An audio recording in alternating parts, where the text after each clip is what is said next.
Tov, Erev Tov, B'Shem Hashem, Naaseh Ve'Natzliach. On est aujourd'hui, ça va, il est lundi soir. On est dans l'Asara Yemei Teshuvah. Profitons de ces jours, Bezrat Hashem, qui sont uniques dans l'histoire. Et on dédiera ce jour, d'abord on est le Vav du mois de, on est déjà le soir de Tishrei, et le 25 du mois. Non, le Vav, on est passé au lendemain. Le 6 du mois de Tishrei, lundi soir, on est déjà passé au lendemain. On est déjà mardi dans le judaïsme. Donc le Vav du mois de Tishrei et le 25 du mois de septembre. Bezrat Hashem, shiur dédié pour l'élévation de l'âme de Claudine.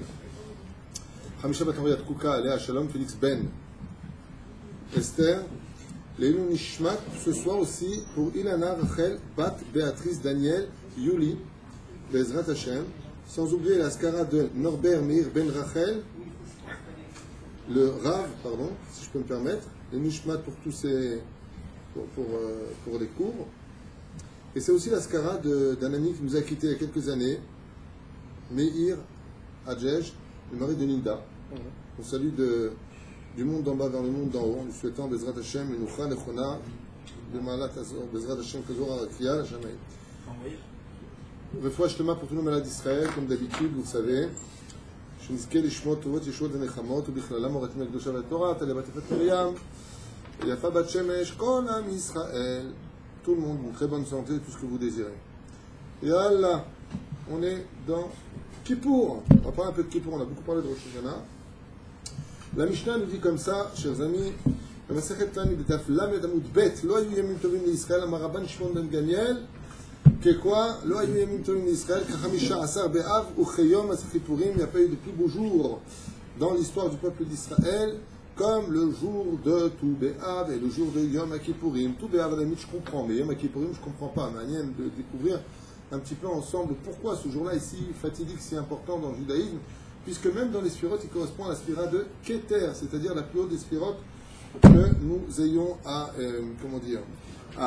approcher. Keter, Shabbat c'est Malchut, Keter c'est la plus haute de toutes les sphirotes. Alors comme ça, très brièvement, vous savez qu'il y a un rapport à Douk, parce que si on me dit que Lo Hayu Yamim Tovim l'Israël, que Yom Kippourim, il n'y a pas eu de jour plus beau que le jour de Yom Kippour. Yom Kippour, c'est un jour de pardon, c'est un jour de crainte, c'est un jour de ira. C'est un jour très spécial. Même si la Kedusha et la grandeur de Yom Kippourim s'empruntent du Keter, c'est quand même un jour vraiment spécial Bémino qui demande beaucoup de crainte. On n'a même pas presque le temps d'avoir du libre arbitre à Kippour, parce que toute notre journée, d'une certaine façon, est préparée, télécommandée, on peut dire à l'avance, pour pouvoir faire des bêtises. On voit toute la journée à la Beth Knesset, et comme vous le savez, on va faire 10 fois les slichot du début à la fin de la Mida. On fait 5 prières, plus les chazarot. C'est quand même énorme. Donc c'est un jour de prière qui est très spécial. Alors très brièvement, la Mishnah me dit comme ça, on est dans le Perek Dalet Mishnah. Attends juste un instant, tu es juste en train de bouger le truc. Merci. Voilà. Juste un instant, voilà, j'ai juste réglé pour les gens, parce que je peux faire un truc bizarre. Voilà, tout va bien, tout va bien. Ça va ta chaîne? J'ai aimé ce que tu viens de faire. Yatik logique. C'était Fitoussi, qu'on embrasse très fort. Alors, Lama Be'etzem Kacha. D'abord, une question primordiale. Quel rapport entre Yom Tu Be'av et Yom Kippour? Ma Kesher. En plus, dans l'ordre chronologique, Kippour, c'est avant Tu Be'av. La Mishnah nous dit Amar, Rabban, Shimon Ben Gamliel, Lo Hayu Yamim Tovim L'Israël, Kechamisha Asar Be'av, ou Yom Kippourim. Non, Yom Kippourim, Kechamisha Be'av. Le 15 du mois de Av. Même si c'est un jour de Mazal Tov, ok. Slicha, Yom Kippour, il n'y a pas de quoi comparer l'un avec l'autre. Les Chachamim posent une question énorme. Ils disent Ma putain, tu veux dire que les Shalosh Regalim, ça, Marta, Vechalgecha, Yom Sukkot, c'est moins que Yom Tu Be'av? Je peux d'avoir מאוד מעניין, מבחינת בריאת עולם, qu'on va étudier ce soir. C'est la force de la parole, bien sûr, c'est en rapport avec ça. Mais juste pour revenir un tout petit peu sur un événement qui a eu lieu évitez de toucher les trucs là. Morisson. Pour parler de Hamisha Asar Be'av. Qu'est-ce qui s'est passé ce jour-là? On sait que les filles d'Israël, alors il y a plusieurs explications à ça, je vais vous en donner quelques-unes. Yom Sheutru Shvatim Lavo Zébazé, donc c'est le jour le 15 du mois de Av où les tribus ont pu enfin se mélanger, se marier les unes avec les autres. Chacun va Torah Katuv Amidon Chol Bat Yoreshet Nachala Minatot Ben Israël et Echad Mishpacha Mate Avia Tiye Leisha. Donc chacun se mariait avant ça, avec sa propre tribu. Dieu, deuxièmement, Yom Shoutar Shevet Binyamin Lavobik Al Israël, c'est la fameuse histoire où la tribu de Binyamin en fut enfin rentrée, donc dans la hardou du peuple d'Israël après la faute qu'ils avaient commise. Yom Shekulo, Shekalus Techabo Mete Midbar, Sheken Mouva Bomraïta. Et sans rapport avec ça, sans parler du jour de l'enterrement des Rougebetar et plein d'autres raisons qui ont été mis là-bas, les Shomrim qui avaient été mis par ailleurs Ram Ben Nevat qui ont été retirés, c'est énorme comme histoire, je ne peux pas m'arrêter là-dessus. Il y a un élément qui est en rapport parce qu'en réalité, tout Béav est essentiellement relié à l'histoire du désert. Vous savez qu'à cause de la faute du Vaudor, d'accord, on a été pardonné quand la faute du Vaudor? Le 10 du mois de Tishrei. Donc le jour de Yom Kippur, ça, l'arti Kidvarecha, même si ça se trouve dans la paracha de Shelach Lecha Nashim, selon Rashi, ça a été dit dans la paracha du Vaudor. D'accord? Donc le 10 du mois de Tishrei. Qu'est-ce qu'a fait Akadosh Baruch Hu? Il a fait un éder. Il a dit voilà, puisque vous avez déliré les mecs, vous allez tous mourir dans le désert. Seulement, le problème, c'est que Dieu, il n'a pas dit Blinéder. Il n'a pas dit Blinéder. Et quand Dieu ne dit pas Blinéder, il faut se barrer. Ce qui fait que tous les 600 000 hommes sur 40 ans qui sont restés dans le désert, ça fait combien par an? 15 000. Ça fait 15 000. Vous avez tous compris qu'ici, il y a quelque chose de très intéressant. C'est que,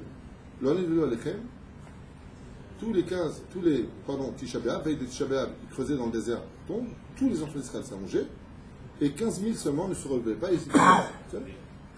La dernière génération, combien il en restait après 40 ans? 15 000. Enfin, 15 000, c'était les derniers. Et là, Dafka, le lendemain de Tisha B'Av, ils se sont relevés. Ils ont dit, bon, apparemment, on s'est trompé de jour avec la Naomi, ils se sont allongés. Et pour enlever tout doute de la tête, jusqu'à ce que la pleine lune se soit placée, donc le 15 du mois de Av. Et là, les Chachamim posent une question énorme que vous trouvez dans tous les commentateurs, que ce soit Tosfot Yom Tov, que ce soit décidément. C'est un cours très important, si les Sarah s'en prend autant aux caméras aujourd'hui. C'est que c'est que Mashika Me'anien, qu'est-ce qui a permis, si Dieu il a fait un éder quelque part, de contrecarrer l'idée de faire lever 15 000 morts? Arrête, Dieu il a dit quoi?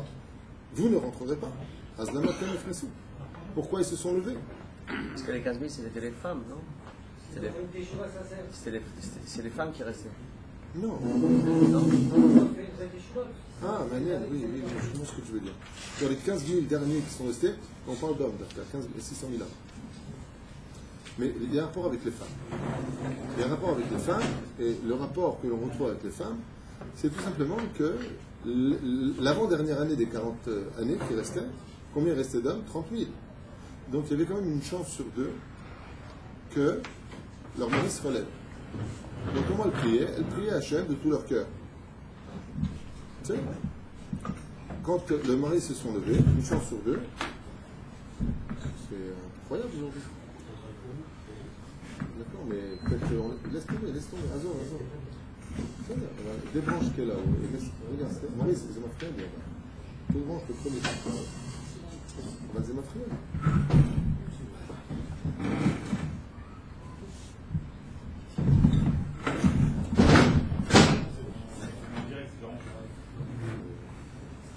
Sauf, excusez-moi, c'est toujours Maurice Bengozi qui vient d'arriver, il fait des problèmes. Voilà, donc pour en revenir, j'essaie de me concentrer pour un sujet un peu compliqué à développer. Donc ce qui est très intéressant, c'est que comme vous le savez, on en a déjà parlé dans plusieurs cours. Voilà, Maurice vient de passer derrière moi. 1m50, mais costaud. Donc, c'est fini, oui. Oui, c'est bon. Voilà. Certainement qu'ils ont eu un son spécial. Alors justement, je voudrais y arriver à ce scoop parce que je voudrais expliquer en réalité tout ça, le rapport entre Tou B'Av et Yom Kippour. Pourquoi tu me dis ces deux jours-là d'Afka? Parce qu'il y a un kécher Hadouk, il y a un kécher extrêmement puissant entre ces deux jours-là. Et le kécher vient du fait que la dernière année, comme il restait que 15 000 et que 15 000 devaient mourir, la différence c'est que la dernière année, comme on l'a déjà expliqué dans plusieurs cours, eh bien, les femmes d'Israël, les mamans et les époux se sont mis à prier comme jamais durant les 40 ans précédents, ayant une chance sur deux, une chance sur trois, une chance sur quatre, elles se sont mises à prier. De là, on apprend qu'il n'y a pas eu un jour plus beau que ça. Pourquoi? Parce que le jour de Yom Kippour ainsi que le jour de Tou B'Av, comme l'enseignent les Mekoubalim, ce sont 2 jours.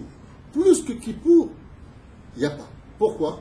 Ce sont les 2 jours où tu peux changer toute l'histoire de ta vie. Même s'il y a eu des derniers qui ont été faits sur toi. Même si Dieu l'a décrété des décrets, Kif Matomesh, comme par exemple la tribu de Benjamin, qu'est-ce qu'ils ont dit Sanhedrin? Ils ne viendront plus dans le cas d'Israël. Tou B'Av, il y a eu un miracle. Ils sont venus dans le cas d'Israël. Qu'est-ce qui se passe maintenant à Kippour? À Rosh Hashanah, on a été jugé. Maintenant, la Khatima va être mise, mais on a été jugé quand? Tachles, à Rosh Hashanah. Vient Kippour, il peut tout renverser. Pourquoi? Parce que comme à Tou B'Av, on a été capable de prier de toute notre âme à Kadosh Baruch Hu, de mettre 100% nos 248 membres, 365 tendons, les femmes se sont mises à pleurer, à hurler. Pourquoi? Parce que c'est quoi? Comme c'était leurs 15 000 derniers maris, il n'y a pas une chance sur 2. C'est sûr que si maintenant elles ne prient pas comme il faut à 100%, ils ne se relèveront pas. Donc tu vois bien que la Xéra s'est arrêtée. De la même façon, Yom Kippour, pourquoi c'est un jour si grand? Pourquoi c'est Kulot Fila? Bekef. Là-bas, c'est Yom chez Kulot Fila. Parce que Loayu Yamim Tovim d'Israël, il n'y a pas eu des jours plus grands que ça. Maout Advarim, Omrim et Mekoubalim. Parce que c'est les 2 seuls jours de l'année où même l'impossible devient 100% possible. Tu peux tout renverser ces jours-là. La reine Loayu Yamim Tovim d'Israël. Mais c'est Tovim. En Tov et la Torah. C'est-à-dire que grâce à l'étude de la Torah, grâce à cette joie-là, de pouvoir prier de toute ton âme, eh bien tu pouvais le faire. Et pour vous donner un petit exemple, si vous étudiez la Mishnah, dans la Gemara comment on l'expliquait, de Ta'anit, Lamed Amidbet, là-bas, vous souffrez dans la Mishnah, Dalet Mishnah Chet. On m'a même de voir quelque chose. Comment ça se passait Yom Kippour avant? À l'époque du temple, comment ça se passait Yom Kippour? Est-ce qu'il y en a qui peut me dire comment ça se passait Yom Kippour? Ayou Ovrim Yom Kippour. Comment les gens faisaient Yom Kippour? Chez la de Kita Gimel, dans un Talmud Torah. C'est une Mishnah qu'on apprend, c'est la Yoma. Ayou Chogegim Yom Kippour. C'est le Maseret Ta'anit. Ils montaient avec leur korban. Ils apportaient un korban et après. Allez. Après tout le travail, c'était le quoi? Entre le Kohen Gadol, il restait à l'extérieur. Fais-moi, tu viens de dire le mot-clé. Regarde ce que tu viens de dire. Le Kohen Gadol faisait tout le travail pour qui? Pour le peuple. Alors qu'est-ce qu'on faisait nous? On attendait. Qu'est-ce qu'on faisait comme attend? On priait. Il faut qu'ils soient des loups. Qu'ils sortent, ouais. Ben, je vais vous dire ce qu'on faisait parce qu'apparemment on n'est pas au courant. Ben, les filles sortaient dans les cramines, dans les champs. Et elles faisaient des rencontres avec les garçons, chez nous, dans le Kippour. Tranquille, profil. Qu'est-ce que faisaient les élèves? Ils étudiaient chez leur Rav à Kippour. Qu'est-ce que faisaient ceux qui possédaient des champs de vignes et de raisins et de choses qu'on avait de la valeur à l'époque? Ils gardaient leurs champs de peur que le jour de Kippour on les vole. Parce que vous avez regardé fois, hein? Ça donne la réponse. D'abord, les cloques, on mange quelque chose d'abord, c'est bon, après tu passes à la deuxième bouchée. C'est très important de. Stéphane il a dit quelque chose de clé. Il a dit le Kohen Gadol priait pour tout le monde. Effectivement, c'est la réponse. La Mishnah nous dit, moi aussi, je veux que je te lise dans la Mishnah. Rabban Shimon ben Gamiel, לא היו ימים טובים לישראל כ15 באב וביום הכיפורים שבהם בנות ישראל בירושלים יוצאות בכלי לבן ושואלים שלא לבייש את מי שאין לו pour ne pas humilier ceux qui n'avaient pas, ils faisaient shidduchim. וכל הכלים טעונים בטבילה ובנות ירושלים יוצאות וחולות בכרמים, elles allaient danser le jour de Kippour. Pas le jour de Kippour aussi, hein, le jour de Tou B'Av. On peut imaginer que les 15 000 derniers, les femmes, elles ont prié, mais elles ont prié pendant 40 ans. Ils ont passé quand même 40 ans où ils ont survécu. Ils ont dû prier la première année, la deuxième année, la troisième année. Ça ne marche pas comme ça avec Hachem. Avec Hachem, ça ne marche pas comme ça. Tu vois, par exemple, tu as prié toute ta vie. D'accord? Tu n'es pas exaucé. Dans le cas Vayachar, il dit que toutes les prières que nous faisons ne sont jamais vaines. Jamais, jamais. Imaginez jamais une fraction de seconde que même une petite parole, allez, va Hachem que tu me donnes ça. Là, tu as dit un mot comme ça. Ne crois jamais que cette parole, elle n'aura pas de valeur. Si elle ne tombe pas sur toi, elle tombera sur tes enfants. C'est pas tes enfants, tes petits-enfants, arrière-petits-enfants. Dieu, il a le temps. En général, ça revient souvent dans le Gilgoul dans lequel toi-même tu vas revenir. Tu subis les paroles que tu as eues. On va expliquer ça dans ce livre-là, si vous voulez, tout à l'heure, parce que toute la parole de Kippour, toute la valeur de Kippour, c'est la parole. D'accord? On est tout à fait basé sur le domaine de la parole. C'est pour ça que je vous ai fait un rapport entre Tou B'Av et Yom Kippourim. C'est que la parole des femmes de Kippour, de Yom, donc Tou B'Av, ont prié de toute leur âme. Elles se sont mises à hurler. Elles se sont mises à crier, mamash, imam akrim kiratir Hashem. De tout leur cœur, elles ont prié vers Hashem. Et qu'est-ce que ça a fait? Ça a déchiré le trône divin. Deuxième chose, Qu'est-ce qui s'est passé? L'imcholot, comme c'est marqué à la fin de Ta'anit, c'est marqué Atid Akadosh Baruch Hu. La sorte de Cholet Minat Tzadikim, de Shlashah Bahem. L'Atid la voix à la fin des temps. Le Créateur du monde fera danser tous les tzadikim autour de lui et on jouira de la présence divine. Mamash. Et on dira, Zé Hachem, comme ça, on dira, voici Hachem, voici le Sachar que Dieu nous donne. D'accord? Un Sachar incommensurable parce qu'on aura fait 3 autres principes tovim. D'avoir Pelé Plaïm, je sais pas, il faut comprendre que toute la valeur de Kippour, c'est la parole et autre chose. Et c'est quoi autre chose? La joie. Lo ayu yamim tovim le Israël. Lo ayu yamim tovim. Ma perouche d'abord. Tov, c'est d'abord Tov, Mechayer. Après, on chante à Kippour, regarde. C'est-à-dire que tu ne peux pas faire une teshuva vers Hachem, tu ne peux pas parler avec Hachem si tu n'es pas sa mère et que tu as confiance en lui. C'est pour ça qu'on a chanté, alors que normalement c'est Tachanouni. Comment devrait être un Kippour? En larmes, déchirées, par terre, pardon, Mechila, Slicha, Kapara. Qu'est-ce qu'on fait à Yom Kippour? Eh bien, on est en train de demander pardon à Hachem, chez Lo Ayu Yamim Tovim Israël. Pourquoi? Car que du coup, viens les Taïrotanu, viens nous rendre purs. Donc on a confiance en lui. Et cette teshuva que nous faisons est une teshuva qui vient du cœur. La seule différence qu'il y a, c'est que tout à l'heure on a dit quoi? On a dit à l'époque du temple. Bon, on faisait tout sauf prier à Kippour. C'est le Kohen qui faisait tout pour nous. Et on attendait que le Kohen, comme lui dit la Mishnah Maseret Yoma, quand finissait le Kohen, on disait maintenant rentre chez toi, il va faire un bon repas. Et pourquoi tu ne faisais pas ça au peuple? Pas parce que le peuple, lui, il n'était pas là-bas. C'est-à-dire, il venait à partir son Korban, il fait ce qu'il avait à faire, mais c'est osé, là, il tapait une baiser. On comptait sur le Kohen Gadol, quelle était sa force? La prière. Et c'est pour ça que les gens mouraient dans l'année, à cause du Kohen, s'il avait mal prié le jour de Kippour, Béchogay. C'est-à-dire que quand une personne mourait d'un accident, par inadvertance, ouais, ça veut dire que le mec a pris son marteau, il a jeté en arrière, c'est tombé sur la tête de l'autre qui est mort, c'est évident que c'est à cause du Kohen Gadol, Lama, ou l'eau etzigetaam karaoui. Ça veut dire que chaque tête des enfants d'Israël n'a pas été représentée chez le Kohen Gadol. Machma Mikam, vous avez entendu quelque chose d'incroyable, parce que ça voudrait dire qu'aujourd'hui, nous sommes tous des Kohanim Gadolim. Le jour de Kippour, nous sommes plus ou moins tous des Kohanim Gadolim. C'est d'ailleurs qu'il y a des halachot. Qui est Ayu, Andim, Omi, Ishtahavim, et se prosterner? Qui le fait aujourd'hui dans la synagogue? Non. Vous-même. Pourquoi vous êtes qui, vous, pour le faire? Alors, à Kol Echad Mitzig et Tatzmo. Tout le monde le fait, sauf une personne. Quand aujourd'hui? Oui. Le quoi, il ne peut pas? Non. Kohen Dafka, il le fait. Qui est Chagar Tzibou?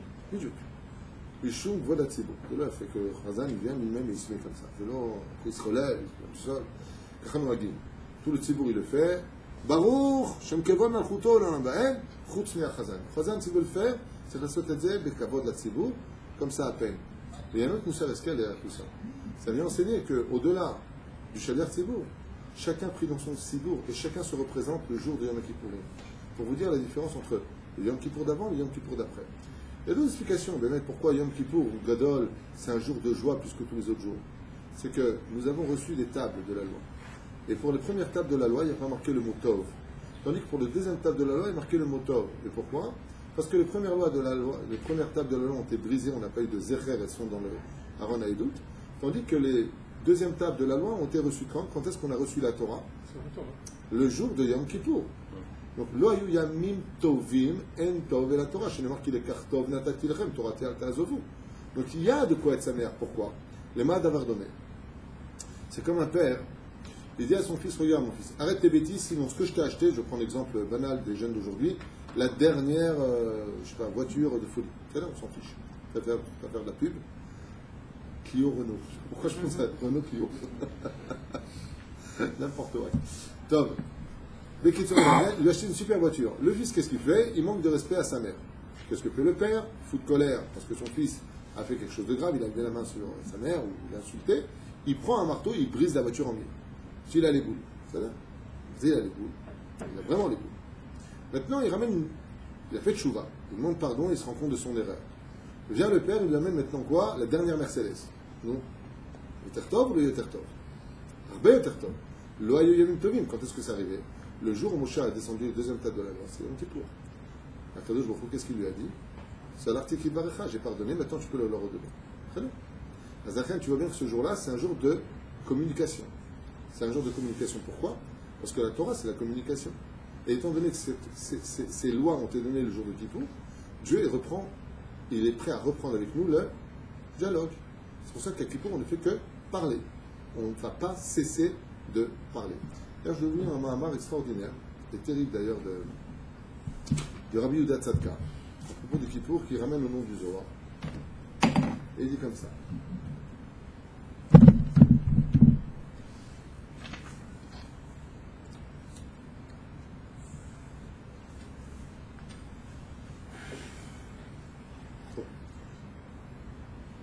Dalif Limi Ataomed, rends-toi compte devant qui tu te tiens le jour de Yom Kippourim. Donc vous savez qu'à Kippour, on vient dire en blanc en général, c'est pas forcé, mais c'est bien.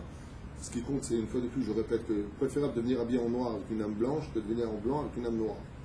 Aval, si tu peux voir les deux, il est maintenant vous malaïm, shevet achim gam yachal. Toré. Il dit comme ça. Zéro b'tfila b'brachot. Fais très attention, va-t-il askir l'atzmi v'achri, l'importance de la prière de Yom Kippourim et des bénédictions que tu en feras. En la kavana chaz v'chalila, shemisho lo mibnei Torah, et nous zahir b'tfila ou b'brachot. Il vient dire, ne crois pas que je m'adresse à celui qui, si chaz v'shalom, il n'est pas un ben Torah, il ne sait pas prier, il ne sait pas faire les choses. Et là, tzarich zeirut rabba, le'ombram b'chavana. Il dit particulièrement le jour de Kippour, il faut être vigilant à ce que chaque mot qui sort de ta bouche soit dit avec kavana. Dans la sechet brachot. Pas que de Kippour. Amanu Rabbanan, shechala Rabbi Eliezer, נכנסו תלמידיו לבקרו, ואמרו לו רבנו, ונתנו אורחות חיים, ונזכה בהם לחיים העולם הבא. הדגשו בדבריהם, ונזכה בהם לחיים העולם הבא. כי הלימוד שהוא לעצמו מביא מידות טובות, ויראת שמיים, אינו מבטיח עולם הבא. Il dit en deux mots ici, toi qui as de la crainte du ciel et qui sais prier le ciel, donne-nous ta Torah pour qu'on soit héritier du monde futur. Pourquoi? Parce que si tu apprends la Torah de quelqu'un qui n'a pas de bonne midot et qui n'a pas de crainte du ciel, cette étude-là ne te donne pas de Hirachem, ne te donne pas de Olam Haba. Elle n'est pas valable, cette étude. D'où l'importance d'apprendre de la Torah de quelqu'un qui a de bonnes midot et Hirachem. Amar lahem zéro bervot chaverichem uman'u benechem min ha'higayon וכו' וכו'. C'est pas ça que je vais lire, je ne sais pas pourquoi je vais parler de là. Juste un instant.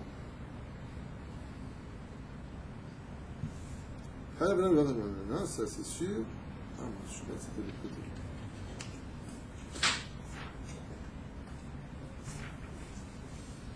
Bon. Qui a doua, chez Madame Avar Avera Sheshbo, Chiyuv, Malkout, וכו', quel rapport? J'aurais dû préparer ça avant.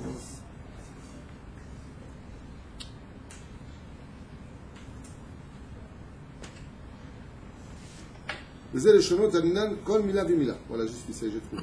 C'était juste à côté. והנה, עתה דמינו בזוהר הקדוש פרצה מתורה בדף, donc la paracha מצורah du זוהר הקדוש, il dit comme ça בדף נ"ה, עמוד א'. וזה לשנות ענינן כל מילה ומילה דצילותה, דאפיק מברנש, מפומה. Toute personne qui sort une parole de sa bouche dans ce monde, d'accord? Salkat le'ela, elle monte vers le ciel, ou bak'ar cha'in, et elle donc monte jusque dans les cieux.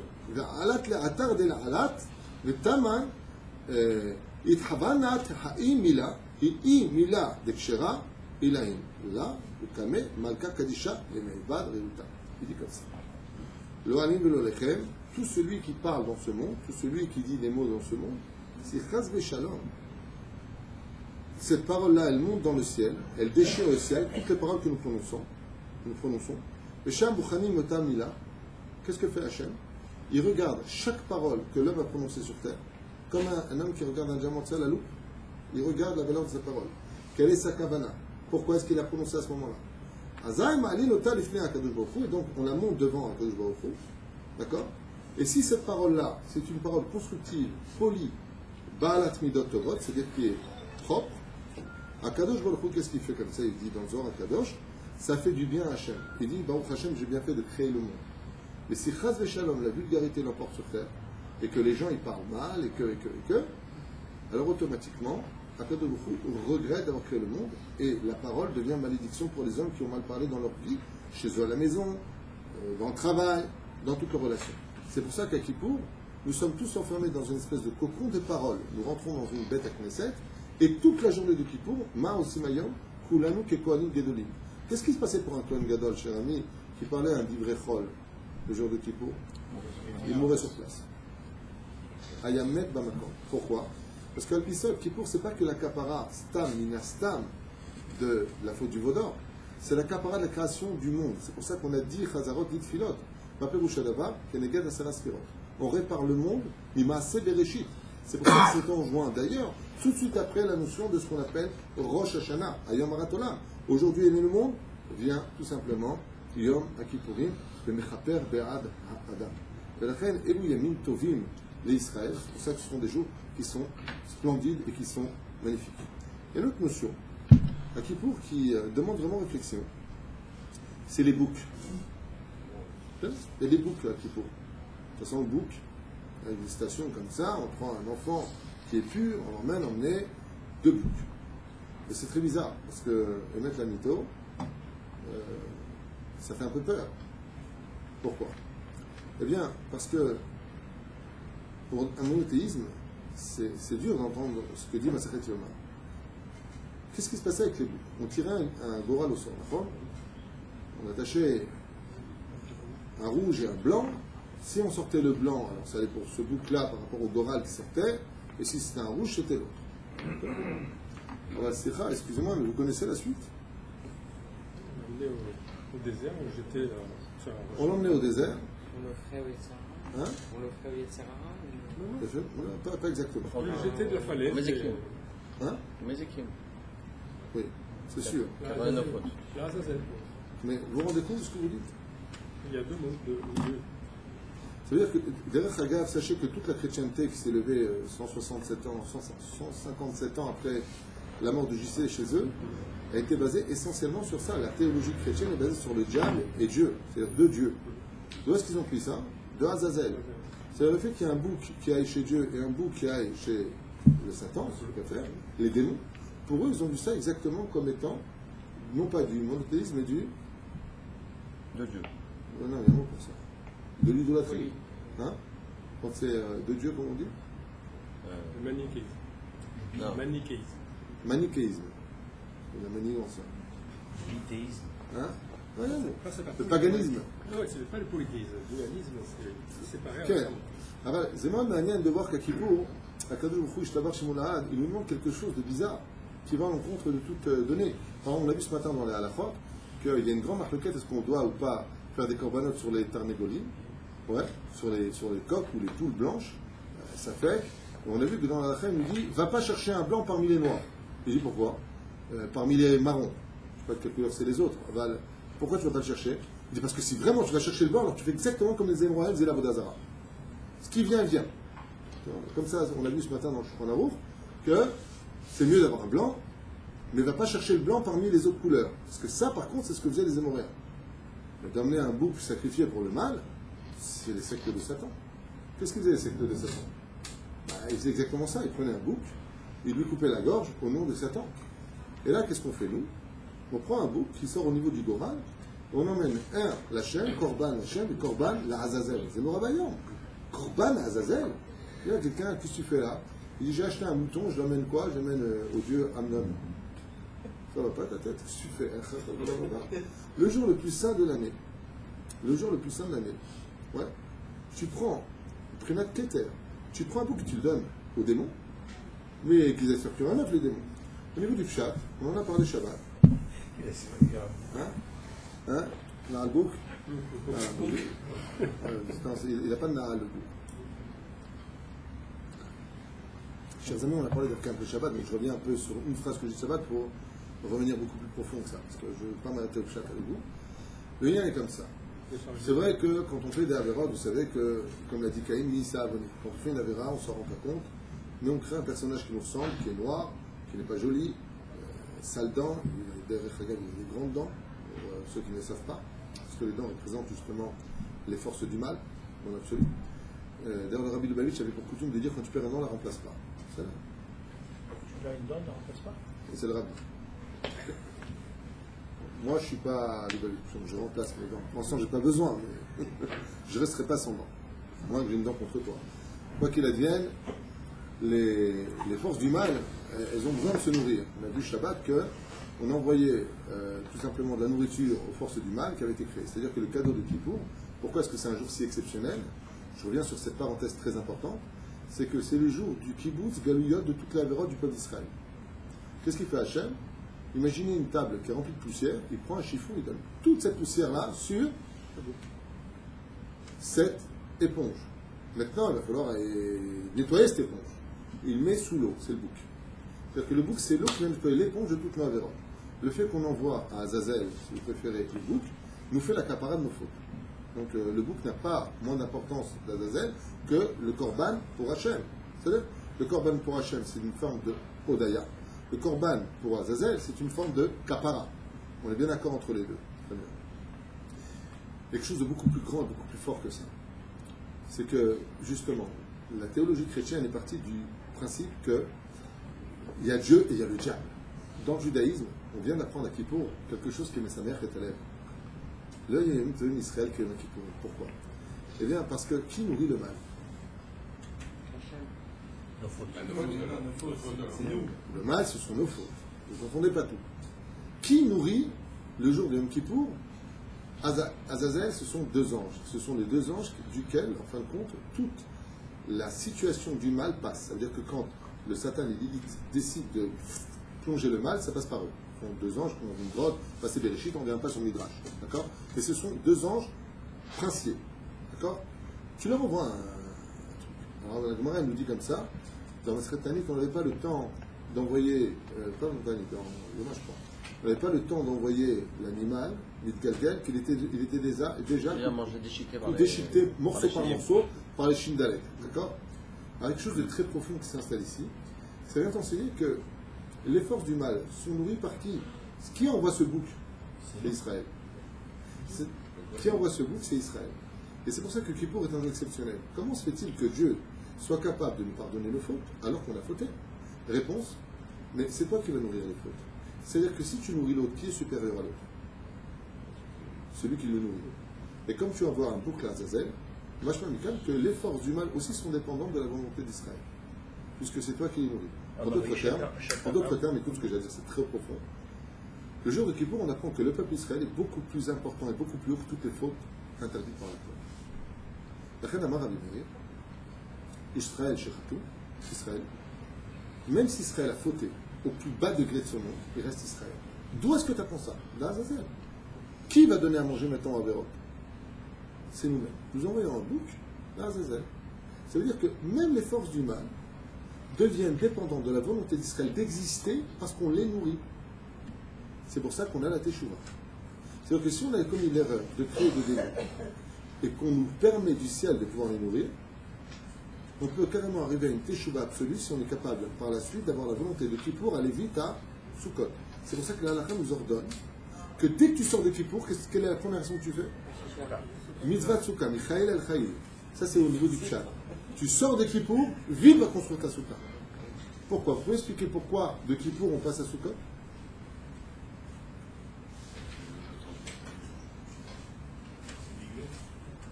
Pourquoi la Torah nous demande-t-elle d'enjoindre Purim à Sukkot? Qui pourra Sukkot? Je sors un petit peu en arrière. Vous savez, quand le mot séir, comme on dit, c'est le mot soher.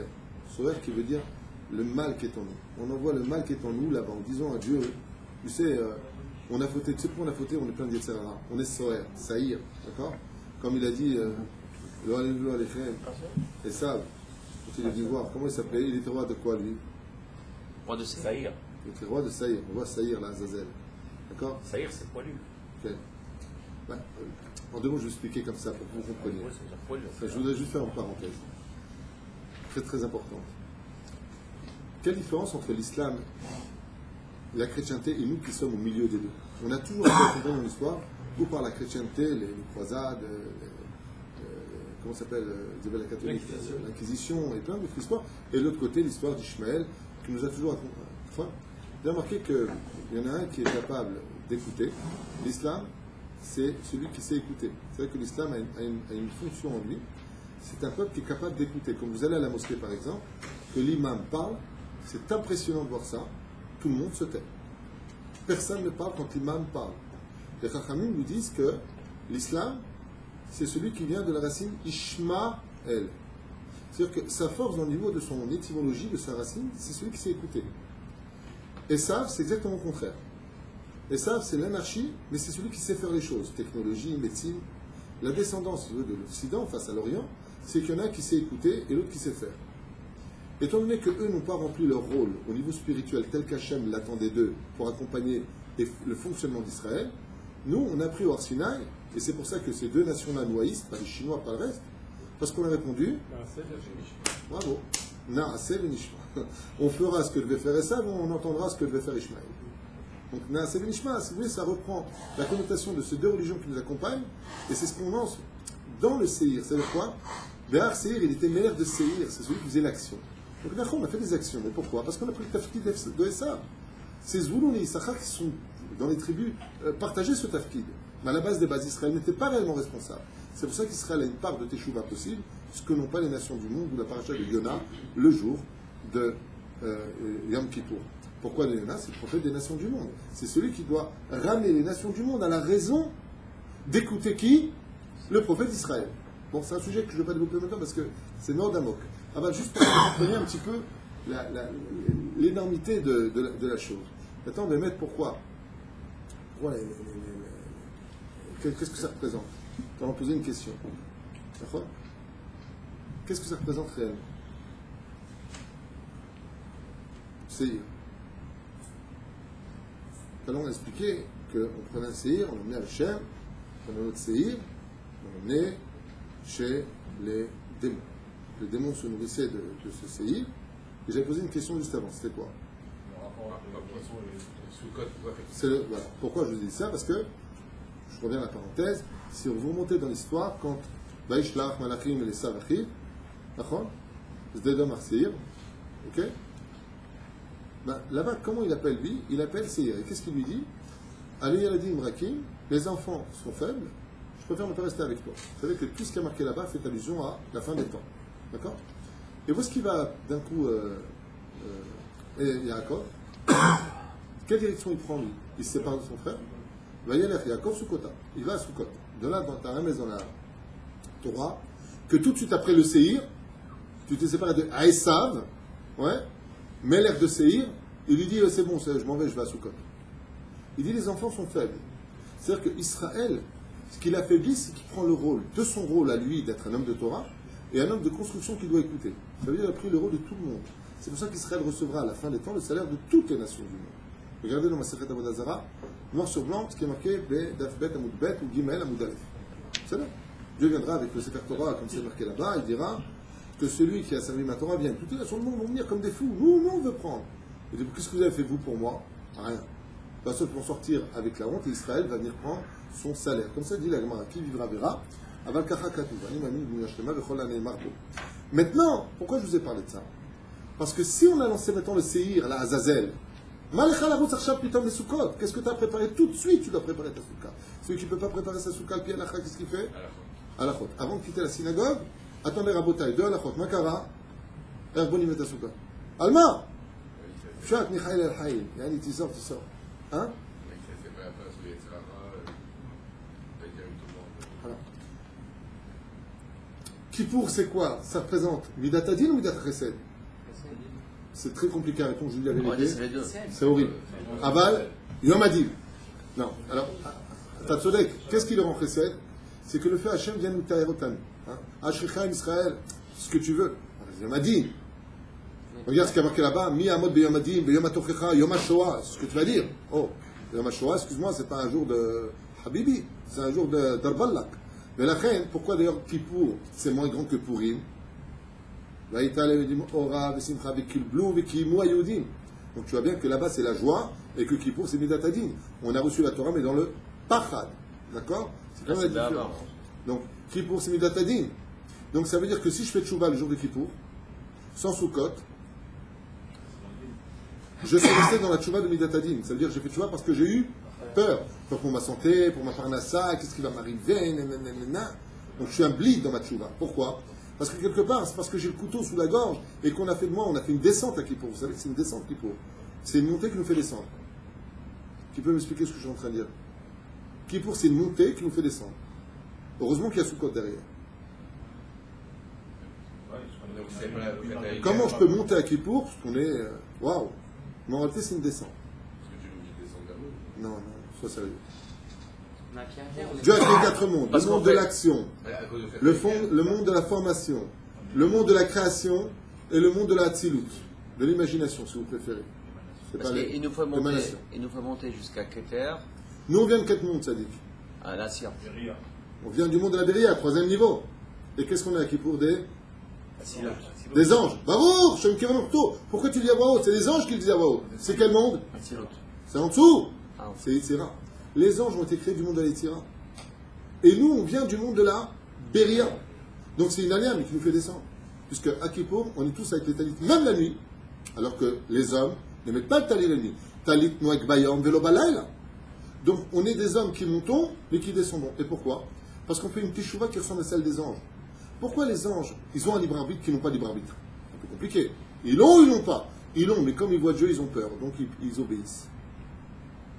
Donc comment on est à Kippour, on est dans cette crainte. Ce qui fait que quand on prend notre Azazel, notre bouc, on le jette à Azazel, on a nourri nos démons. Et ces démons, ils restent comment? Noirs ou blancs? Blanc, Non, ils restent noirs, mais ça va, ils te laissent tranquille pour l'année. À partir de quand ce que j'ai fait comme faute passe de noir à blanc? Quand on a fait tes choix. Non. Quand on a fait tes choix, non? Vous connaissez tous les À réponses, partir vous de en quand, voulez. à partir de quand Je voulais faire un cours profond ce soir, j'ai dit comme ça avant qu'il faut, qu'on se relève un peu le niveau, qu'on sache qu'on va prier, ce qu'on va vivre, ce qu'on va faire. Quand j'étudiais ça, j'avais les larmes aux yeux. À partir de Un mouki, méod. À partir de quand je fais tchouva, eh bien ce que j'ai fait de noir, Dieu me pardonne, mais ça reste noir. Et à partir de quand je fais tchouva, ce que j'ai fait de mal. Ah, quand on passe de la ira à la hara. Bravo, la reine de Kippour, qui Yom Adin, va vite, étudie la halachot de Sukkot, qui est une fête de Ava. Et donc quand je sors de cette situation de Yom Kippour, où j'ai jeté boucle à Azazel, eh bien tous les anges, démons qui étaient là-bas, en réalité, qu'est-ce qui se passe? Mais t'as pris une note Levanim. Pourquoi? Parce que toute la construction de Sukkot, c'est une construction d'amour pour Hachem. Comme je vous l'ai expliqué, Sukkot n'a rien à faire dans l'absolu avec la date du 15 du mois de Tishrei. Ça n'a rien à voir avec Samour à Kippour. Pourquoi? Parce que Sukkot représente la sortie d'Égypte, c'est le 15 du mois de Nissan. Qu'est-ce que tu me mets ici? Réponse. Dieu, c'est vrai qu'il est revenu le 10 du mois de Tishrei parce que Moshe Rabbeinu est parti le chercher. Mais comment il est venu?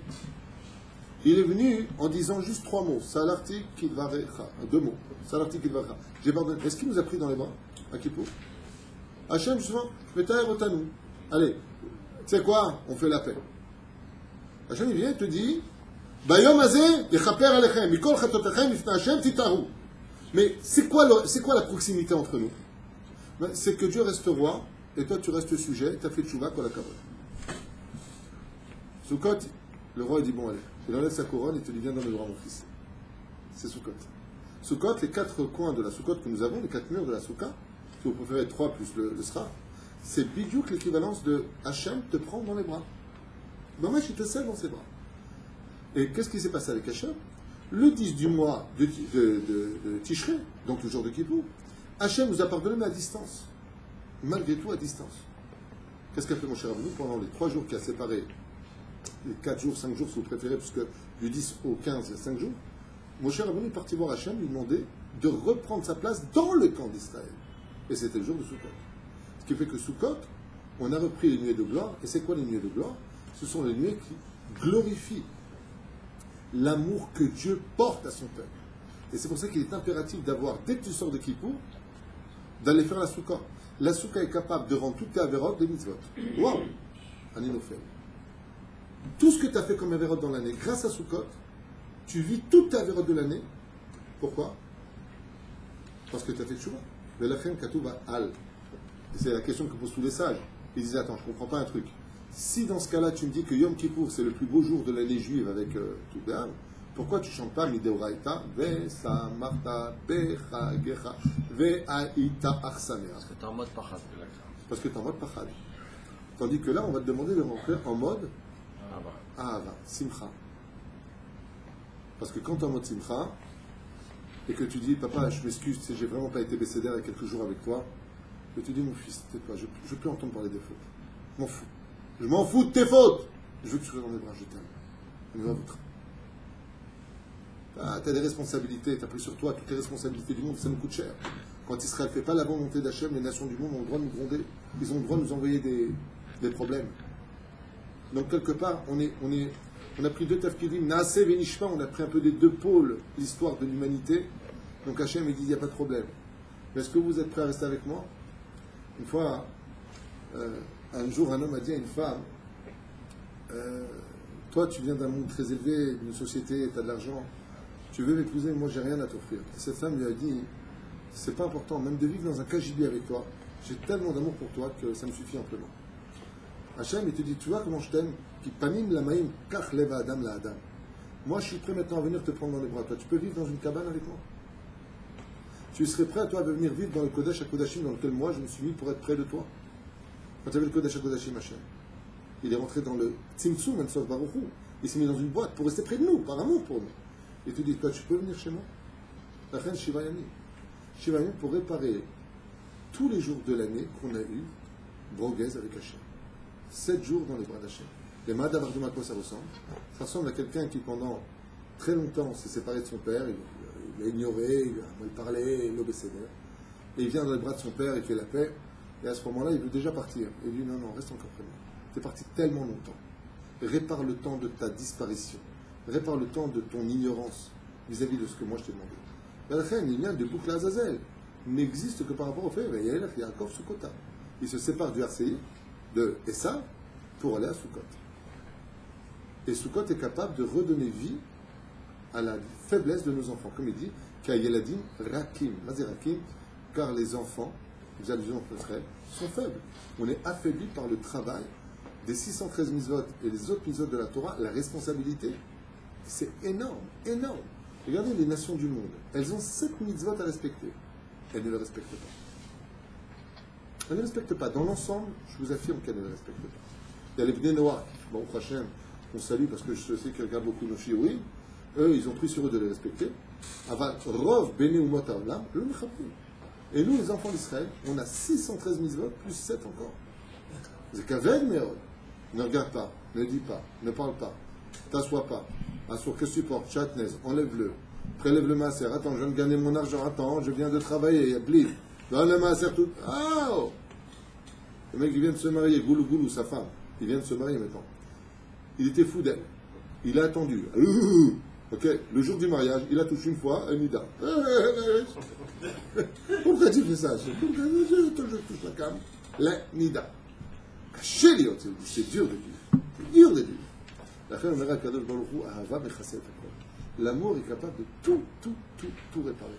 Non seulement ça répare le bien, mais même les anges qui ont été déchus, même ces fautes qui sont tombées noires dans le vadi, dans lequel on jette cet animal, le jour de l'amour, de la teshuva par amour, devient destructeur. C'est-à-dire, ça il y a et Taïnian Hagadol de Yom Kippourim. Chenam Rabbi Akiva, Ashrechem Israël Ifnimi Atem et Ta'arim, Umim et Eretchem, Avichem Shebashamayim. Regardez la réponse. Pourquoi vous avez répondu tout à l'heure que Yom Kippour ressemble aussi à un jour d'amour? Parce qu'il y a marqué Mim et Eretchem, Avichem Shebashamayim. Votre père qui est aux cieux. Il manque plus que le carré blanc ici. Chez Neymar, Vezarakti Alechem, Maïm, Théorim, et Tiartem, car j'ai jeté sur vous de pur et vous êtes devenus purs. Omer Migvé Israël Hashem, Ma Migvé Meteret Atmim, comme le Migvé rend pur les impurs, Afakajuchou Meteret Israël. Et c'est quoi cette proximité? Le fait qu'Hachem lui-même vienne nous pardonner, parce que c'est une grande question, comment se fait-il que, comme dit Rabbi Yehuda, le jour d'Yom Kippourim, Dieu pardonne à tous les enfants d'Israël, tout ce qu'ils ont fait, bien entendu, entre l'homme et son créateur. Shabbat, Kashrut, Nida, Zera Levatala, tout ce qui touche entre l'homme et son créateur, Kippour fait la kappa. D'accord? Il dit, Parchout, Rabbi Yehuda Tzedka, il dit, Ma Migvé Meteret Atmim. Même Zera Levatala. Il semble qu'on avait dit le contraire. Même Zera Levatala, parce que c'est une faute qui est en rapport entre l'homme et son créateur. Maintenant, ils mettent la mytho. Le Zohar n'est pas d'accord avec cette idée-là. Hein? Selon le Zohar. Avala Kadosh Baruch Hu, de Rav Hama, surtout dans cette génération de dépravés où tout le monde. On peut dire que, à l'époque de l'Égypte antique, à l'époque de Pharaon, les gens pratiquaient Zera Levatala en public, dans le Nil. À l'époque de Pharaon, l'Égypte, donc on parle quand on dit Shtufa Zima, Zera Levatala se pratiquait en public, dans la rue, dans n'importe quel lieu, en public devant tout le monde. C'était une culture égyptienne. Et où est-ce qu'ils jetaient leurs semences? Dans le Nil. Parce qu'ils disaient qu'il fallait proliférer le Nil par la semence de l'homme. Aujourd'hui, malheureusement, on est arrivé à la fin des temps. Et heureusement, ce qui fait qu'on est redevenu cette culture où Zera Levatala est devenu quelque chose de banal. Dans le judaïsme, c'est la chose la plus grave. C'est vrai. Maintenant, le problème qu'on a, c'est que même si Dieu pardonne l'action de Zera Levatala et le temps qui a été mis, parce qu'il y a deux fautes dans une faute, il y a le moment qui est compté de la faute, et il y a la faute elle-même. C'est-à-dire, din, les conséquences de la faute. Non, je vous explique. Din, c'est la faute elle-même. C'est un din mecheshbon. Qu'est-ce que cheshbon? Le chajou tazman. Par exemple, tu regardes une chose interdite. Tu as mis 10 minutes pour le voir. Tu as perdu 10 minutes de service divin. Sur ça aussi, tu dois le faire. Il y en a qui pourriment, si tu fais une vraie tchouva là-dessus, le maître Hachem n'était pas. Le maître Hachem n'était pas. En tout cas, il dit comme ça, comment Hachem est aérotanu, comment Dieu nous rend pur à Kippour, parce que lui-même vient.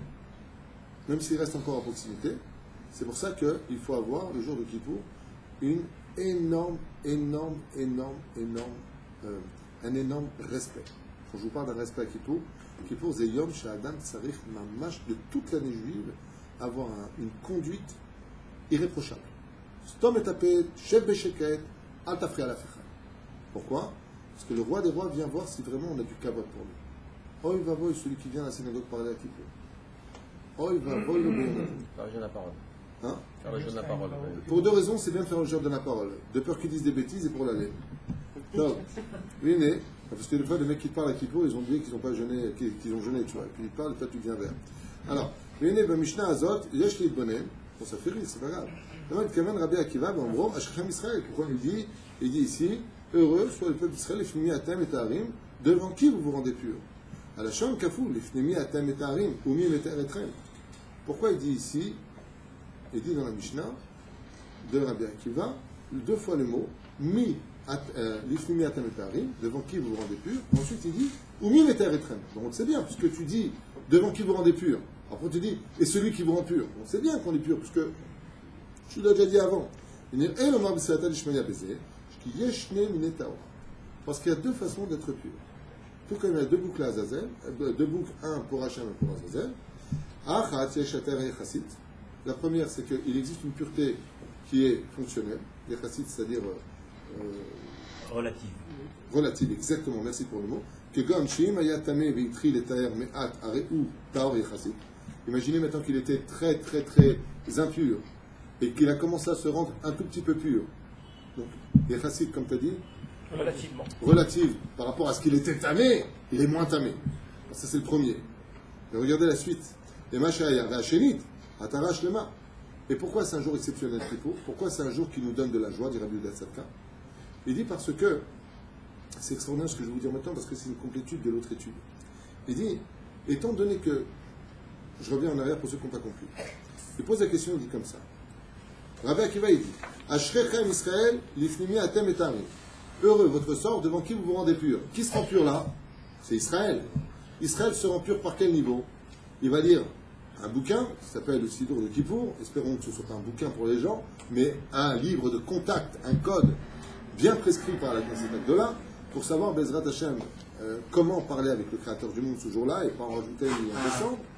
Et après il dit, et Mim et Eretrem. Et qui vient vous rendre pur?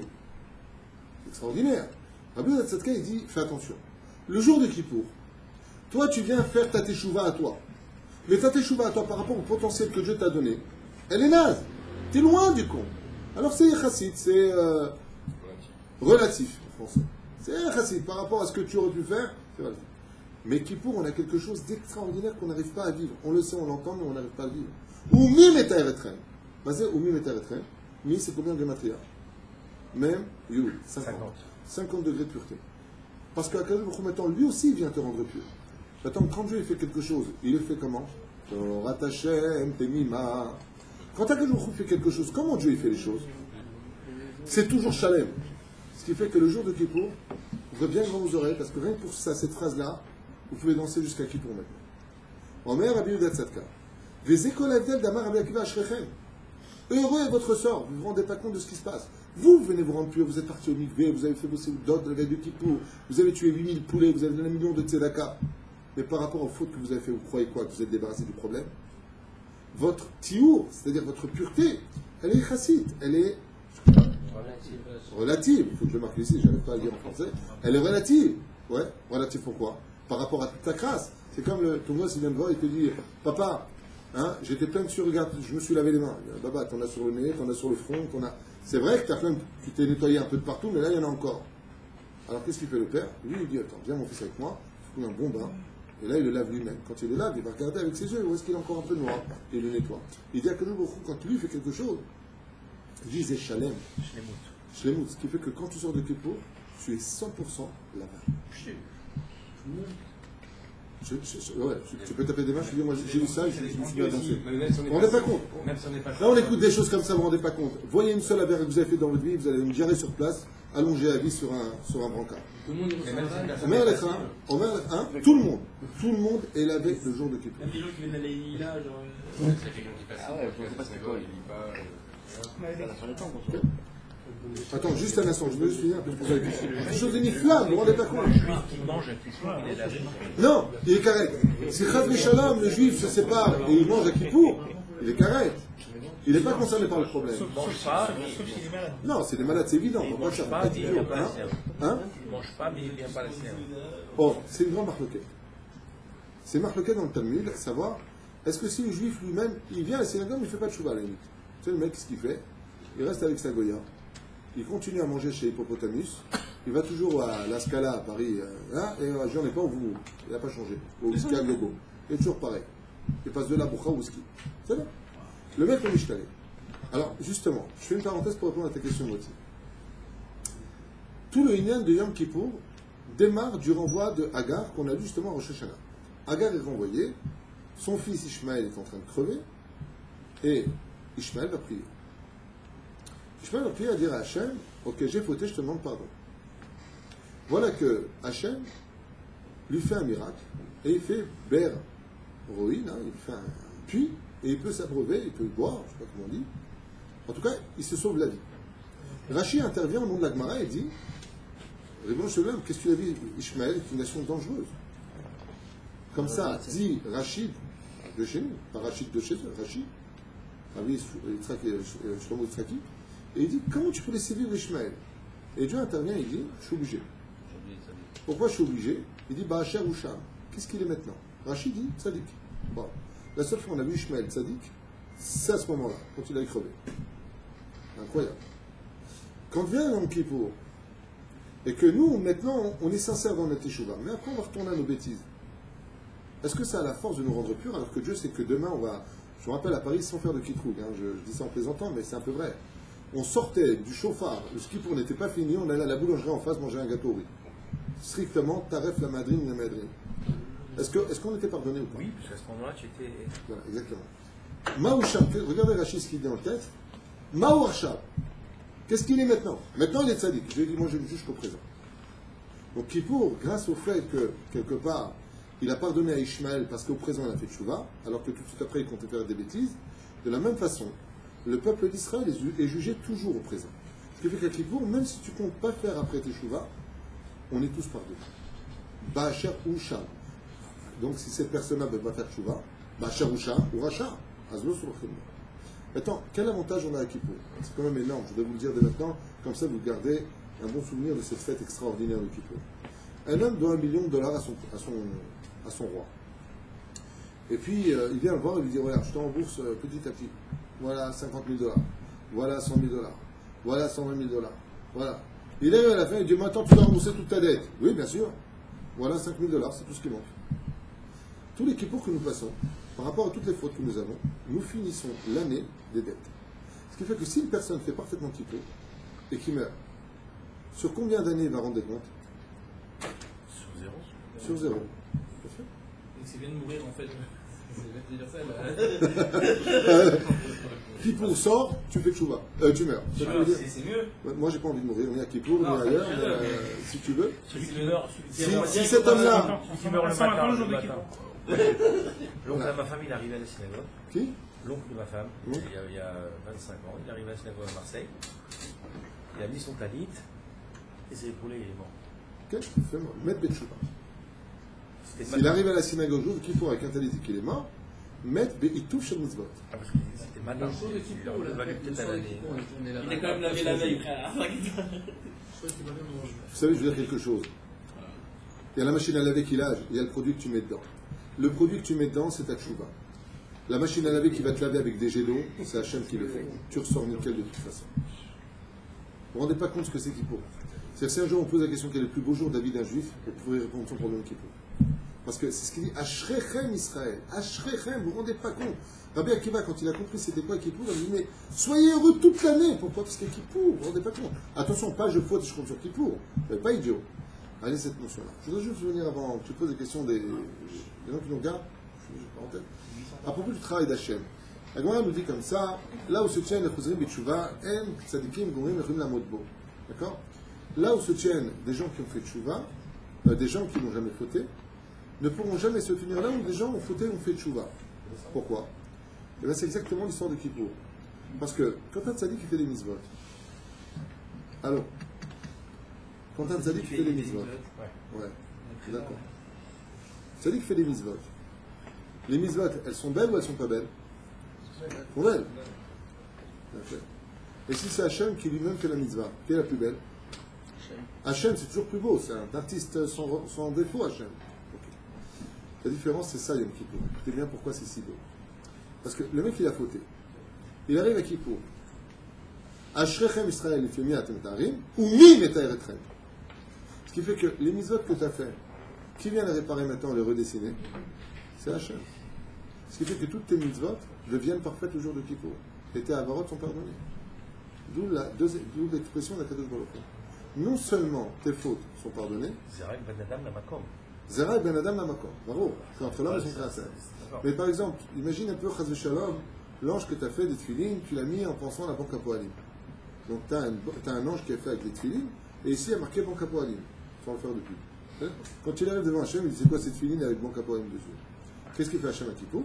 Bal et Taeretrem. C'est-à-dire, il vient enlever cette banque à Poalim, que le mec il était dans sa tête avec d'autres cavanotes, et qu'est-ce qu'il fait à la place? Il lui met vraiment sa tête avec cette filine. Ce qui fait que là où les Chosrim B'Tchouva se tiennent, Tzadikim Gmurim, eux, ils n'avaient pas la banque à Poalim, ils avaient leur visage. Mais un tzadik, quoi qu'il fasse, il ne sera jamais Hachem. Donc il ne sera jamais complet comme Hachem. Les Fichach, là où se tiennent les Chosrim B'Tchouva, leurs mitzvot sont tellement belles parce qu'elles sont refaçonnées par Dieu lui-même que le tzadik Gamour, qui n'a pas besoin d'être refaçonné par Hachem parce que lui, quelque part, il l'a fait. Sa mitzvah, elle sera jamais aussi belle que celle de Dieu. C'est pour ça qu'il n'y a pas plus grand qu'Arposa B'Tchouva. Et sachez-le, il y a quelque chose de Tchouva Migat qui s'est Kavod, comme dit la Gemara, la Teshuva Shuva Hachem. Chouvou, comme c'est marqué là-bas, qui s'est Kavod. Eh bien, toute cette notion-là, c'est de revenir à l'état de demander à Hachem de nous réparer. Quand Dieu nous répare, c'est une shlemut. C'est pour ça que le Rabbi Akiva nous dit cette phrase-là. Question.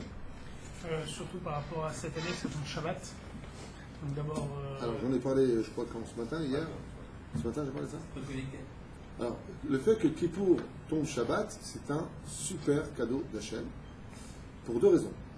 La première, c'est que tout le but de la création du monde, que ce soit très clair pour tout le monde, c'est marque le quête entre Hillel et Shammai. Est-ce qu'on doit faire monter le ciel, descendre le ciel vers la terre, ou faire monter la terre vers le ciel? Comment ça s'exprime au niveau des sphérotes? Keter, c'est le ciel, Malchut, c'est la terre. Shabbat, c'est sur terre, c'est Malchut. Kippour, c'est le ciel. C'est pour ça qu'on vient des anges. Et quand Keter et Kippour se trouvent le même jour ensemble, c'est une Géoula. Parce que c'est le jour où les deux connotations, les deux opposés, les deux couronnes se placent sur la tête du même niveau. Le même niveau. C'est extraordinaire. Donc il n'y a plus de notion de terre et de... Là, exactement. Ce qui fait qu'on a fait le shalom entre le ciel et la terre. Donc c'est Shabbat. C'est le shalom qui tombe à Kippour. Si par exemple un juif est en danger de mort, qu'est-ce qu'on fait? On doit tout annuler pour le sauver. Ce qui fait que comme Dieu respecte les propres lois qu'il nous a inculquées, si Chaz v'Shalom à Kippour on est en danger de mort, Dieu, par le jugement, Dieu a le devoir d'arrêter tous les décrets pour nous sauver, puisque c'est Pikuach Nefesh.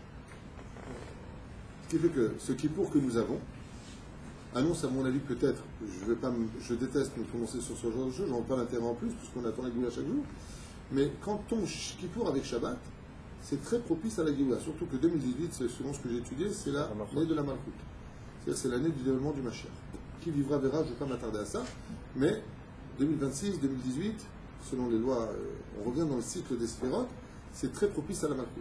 Peut-être qu'il y aura une guerre la guerre de Gog ou Magog, je dis bien peut-être, j'en sais rien, et je ne veux pas faire partie des gens qui disent attention à ce côté il y aura la guerre, j'en sais rien. Mais les Chachamim disent que la guerre, elle démarra ou à Sukkot ou à Pessah. Donc on peut arriver là maintenant à un conflit qui est très chaud déjà aujourd'hui entre les États-Unis et la Corée du Nord. qui peut démarrer la guerre de Gog ou Magog, parce que ça peut comprendre la Russie qui est alliée de la Corée du Nord, c'est tout un balagan, la Chine aujourd'hui qui est en conflit parce qu'elles ont la bombe atomique, c'est un peu compliqué ce qui se passe, et c'est pas une guerre de soldats et d'épées et des flèches et des boucliers, quoi. Je veux dire, c'est une guerre où on s'éclate. La reine Bisiat al-Shmaya, pour répondre à la question qui était pour Kippour qui tombe avec Shabbat, c'est donc Kippour, Shabbat, Shalom. Et un peu plus de chat par rapport au salaire, parce que normalement Shabbat prend toujours sur toutes les fêtes, prend dessus Shabbat. Oh, il y a fait Mérod, c'est une très bonne question. C'est que c'est vrai que Shabbat doché à kol, sauf 2 mitzvot. Il y a 2 mitzvot que Shabbat n'est pas doché. Là, Brit Mila, il fait Mérod. Non. Par contre, ça c'est toute la Torah. La Brit Mila. La Brit Mila, Beyom Hashemini Imol Besarov. Quand on nous dit Beyom, ce jour-là, ça veut dire que même ça pour le Shabbat, il faut le faire. Et Kippour, tout simplement. Et pourquoi Kippour? Eh bien, chers amis, parce que Kippour, c'est la reine des Shabbats. Shabbat. Non, pas que ça. Kippour, c'est quelque chose de beaucoup plus élevé que ce qu'on pense. Kippourim, c'est du mot Kaparot. D'accord? Alors, maintenant que nous avons Kippour, il faut savoir que Kippour, c'est la reine des Shabbats. Pourquoi c'est la reine des Shabbats? Et c'est extraordinaire pour nous, parce que la Gemara dans le Secret Shabbat 118 bête nous dit que, mon Rabban Shimon ben Gamliel, si Israël sont chômeurs de Shabbatot, on est tout de suite sauvés. Et comme Kippour est la seule fête juive où vraiment tous les juifs se réveillent à leur judaïsme, nous avons une grande chance d'avoir tout le monde chômeur Shabbat. Malheureusement, en Israël, les Tzerara, ils sont pris à plein de choses. Au niveau du peuple d'Israël, ils sont pris au divorce des couples. Au niveau de nos hanches, ils sont pris à nos portables. Et au niveau de Kippour, ils sont pris au vélo. C'est le jour du vélo. Donc il y a toujours un truc sur lequel, en Israël, c'est le jour du vélo. Hein. Il y a plus d'1 million de vélos, je crois, qui roulent dans les rues d'Israël. Là, tu ne fais pas Shabbat. Hein? Non, alors. D'abord et avant tout, le vélo, c'est mécanique. Si on veut rentrer sur le domaine technique, on peut s'arranger. Parce que une personne âgée, qui vivrait dans une ville où il y a 3 km de la synagogue, aurait le froid. Minadine, il aurait le droit de prendre son vélo d'y aller. Alors, le schéma est à quel mana? L'ochachishou. Apparemment, l'ochachishou. Il a de peur qu'il répare son vélo, l'ochachishou. Aval Kikaron, c'est mécanique. C'est comme une montre. Ce que je peux la remonter, c'est la mécanique. Aval, bien entendu, il est interdit d'utiliser son vélo pendant Shabbat. Qu'on ne se trompe pas avec ça. Okay? J'ai bien compris que c'était un bon jour qui pour, mais si c'est la reine des Shabbats, nous, le Oneg, on ne mange pas, on est mal, on a la tête blessée, on va par peur. Exactement. Il y a 5 Inouïs, mais tu sais, c'est extraordinaire ce qu'il vient de dire Nathan. Et même je ne comprends pas. Si c'est la reine des Shabbats, on devrait donc manger encore plus, séparer les fêtes encore plus, c'est pas bon. Ok. Comment tu appelles Shabbat normal? Comment tu dois travailler à Hachem le Shabbat? Si tu ne sais pas, je te dis. Pourquoi je te dis? Parce que tu le dis tous les soirs à Arvit Ben Sheva. Dans la Chazara de Arvit, tu le dis. Comment doit-on travailler à Hachem le Shabbat?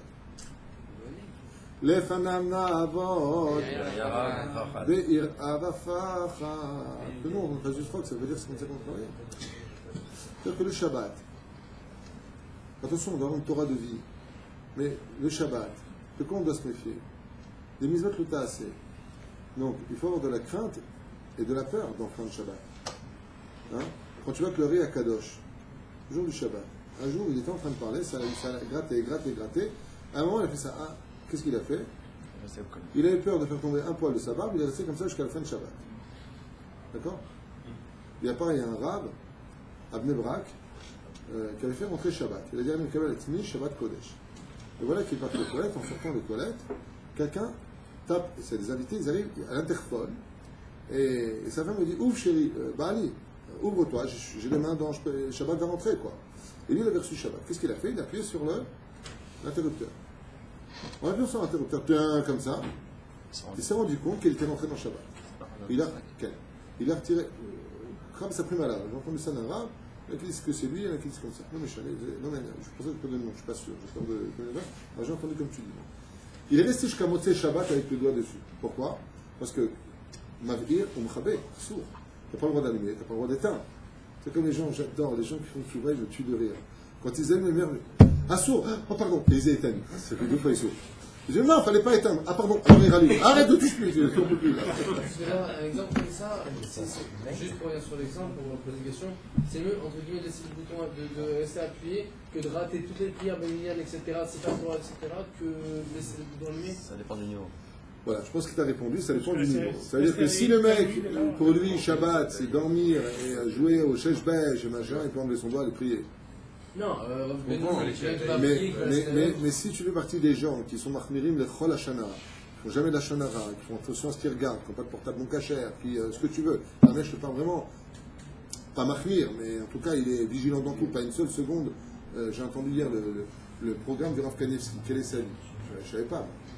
Il n'y a pas que tous les ans, le Rav Kanevski faisait le chasse, tout le tour, tout le Shulchan Aruch, tout le Rambam, tous les ans. Je ne connaissais pas son programme de vie. D'accord? Il fait 7 pages et demie de Gemara par nuit. Le Rav Kanevski. Toutes les nuits, il fait 7 pages et demie de Gemara, plus Perek du Rambam, plus le tour, plus le Shulchan Aruch, plus plein d'autres farim. Alors quand tu seras lui, et pour l'instant, le mec, qu'est-ce qu'il fait? Il sort avec une meuf, main dans la main, il s'embrasse, mais il laisse le bouton et doit se. L'homme, c'est une question de niveau. Moi, personnellement, j'ai pas le niveau de rester pendant 25 heures avec un doigt appuyé toute la nuit comme ça. Parce que Tunisien comme je suis, je sais que je mesure le bouton, celui qui a inventé le bouton, l'invité qui vit chez moi, c'est fou, quoi. 25 heures comme ça. C'est comme le patron avant tout. Là-bas, c'est vraiment, je vous conseille une biographie à lire, c'est la vie de Rabbi Yaakov Herman, le patron avant tout. Il y a un tzaddik comme ça qui vient de, je crois, de Jérusalem, il arrive à l'aéroport et puis il va à l'hôtel. Puis en allant à l'hôtel, il se rend compte, quand Shabbat est rentré dans la chambre d'hôtel, il se rend compte comme ça que les tzaddik arabe dans la chambre d'hôtel, eh ben, c'est électronique, quoi. S'il ouvre la porte, ça fait de la lumière. Il est resté tout le Shabbat. Non, dans les toilettes. Non, dans les toilettes. C'est marqué là dans les toilettes. Tout le Shabbat a sur l'air Abedi droit. D'accord? Mais quand il s'est rendu compte de regarder comme ça, il a regardé qu'il y avait fait le système que si tu ouvres, ça allume.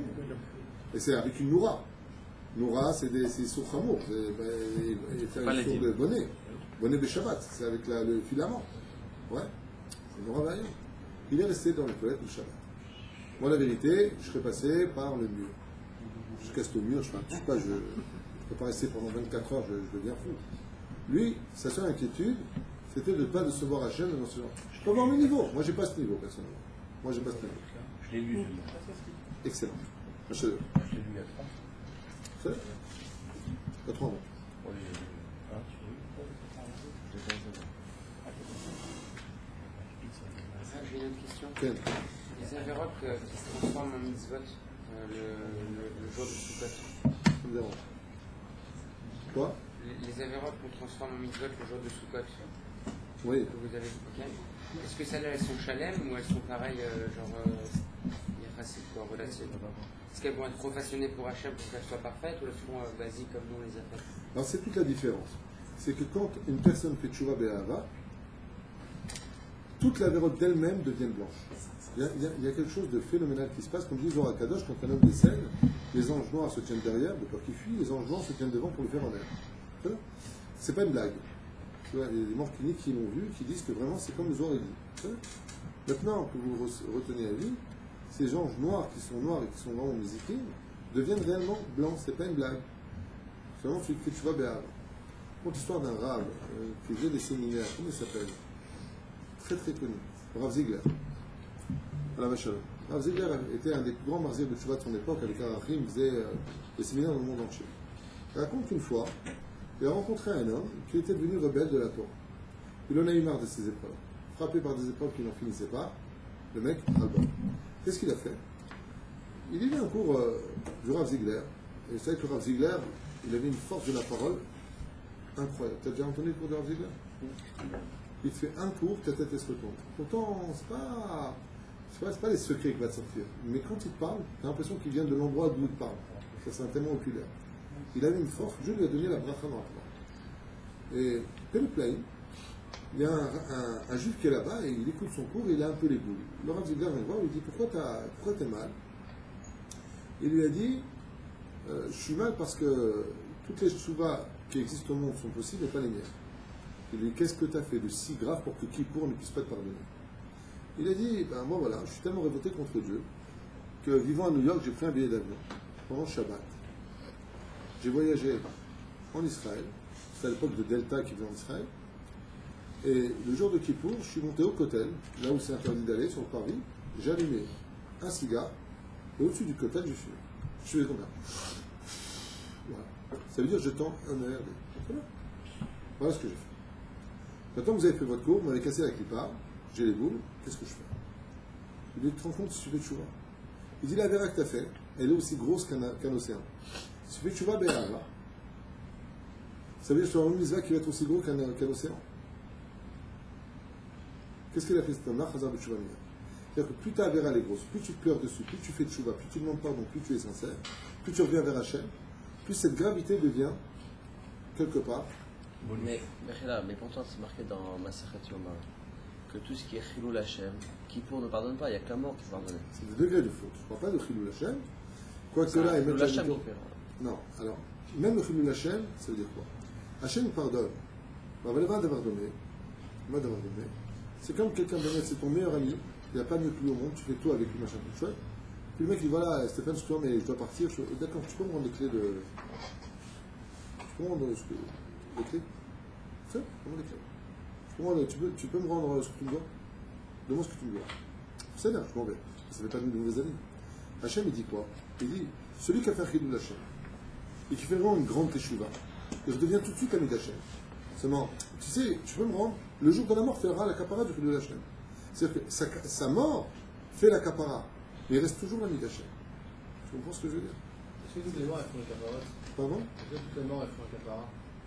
Est-ce que toutes les morts? Toutes les morts. C'est-à-dire que demain, automatique. Quelqu'un, automatique. Toutes les morts font la capara de l'homme. Il y a Galéden automatiquement? Il y a un? Non. Ah, mais là, il y en a qui meurent. Pourquoi? Parce qu'il est impossible de monter au Gan Eden si tu as une tâche sur toi. Ce que j'ai eu hier soir, je crois d'après que j'ai dit ça, mais je ne peux plus en dire, je ne me rappelle plus de ce que c'est marqué. C'est marqué que quoi que tu aies comme mitzvot sur toi, si tu n'es pas 100% nickel, tu ne peux pas rentrer au Gan Eden. C'est impossible. Tu redescends te nettoyer, et Dieu a plusieurs laveries pour ça. Gilgul, Kafakela, Guinam. Mais il y en a qui meurent avec leur faute. Il y en a qui meurent avec leur faute, et dans ce cas-là, hein? Il y en a qui meurent, qui n'ont pas fait une capara, puisqu'ils montent avec leur faute. C'est ça. Donc ils vont les payer de mois de Guinam et après ils vont gagner d'elle. Mais c'est qui pour les poids tout?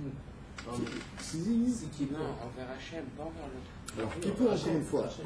Tu sais, ça me rappelle une histoire que quelqu'un m'a dit.